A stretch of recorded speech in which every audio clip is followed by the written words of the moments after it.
మన చేతికి ఇవ్వబడినటువంటి బైబిల్ గ్రంథం ఎన్నో విలువలను మనకు నేర్పిపెట్టింది. ఈరోజు ఒకరి క్షేమాన్ని కోరి బ్రతకమని చెప్పే విలువైనటువంటి గ్రంథం ఏదైనా ఉందంటే అది బైబిల్ గ్రంథం అని గట్టిగా చెప్పగలం. ఒక సాలీడు గూడును నిర్మించుకుంటుంది. ఎందుకో తెలుసా? చిన్న చిన్న పురుగులను, దోమలను చంపి తినడానికి ఒక సాలీడు గూడు నిర్మించుకుంటుంది. కానీ ఏదో రోజు ఆ గూడులోనే చిక్కుకుని మరణిస్తుంది. ఒక పక్షి తన జీవనం కోసం చిన్న చిన్న పుల్లలతో గూడు నిర్మించుకుంటుంది. అయితే సాలీడు గూడు కనిపించినప్పుడు చీపురుతో తీసి దాన్ని అవతల పడేస్తాం.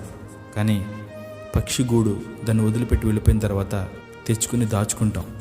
కారణం ఏంటి అంటే సాలీడు ఒకరి నాశనం కోరి గూడు నిర్మించుకుంది. కానీ పక్షి అలా కాదు, తన జీవనం కోసం గూడు నిర్మించుకుంది. మీరు గమనించాల్సినటువంటి విషయం ఏంటంటే మనము కూడా మన జీవితాలను కట్టుకునే ప్రయత్నంలో ఉన్నాం. ఒకరి క్షేమాన్ని కోరి మన జీవితాన్ని మనం కట్టుకుంటే దేవుడు మన జీవితాన్ని దాచుకుంటాడు ఏదో ఒకరోజు. కానీ ఒకరి నాశనాన్ని కోరి కట్టుకునే నీ జీవితాన్ని దేవుడు ఖచ్చితంగా ఏదో ఒక రోజు చీపురుతో తుడిచినట్లుగా తుడిచేస్తాడు. దయచేసి గమనించండి.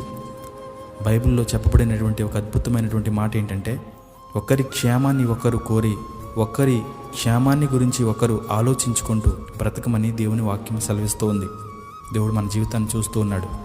మన జీవితాన్ని ఆయన దాచుకునే విధంగా మనం కట్టుకునే ప్రయత్నం చేద్దాం. దేవుడు మిమ్మల్ని, మీ కుటుంబములను దీవించి ఆశీర్వదించునుగాక.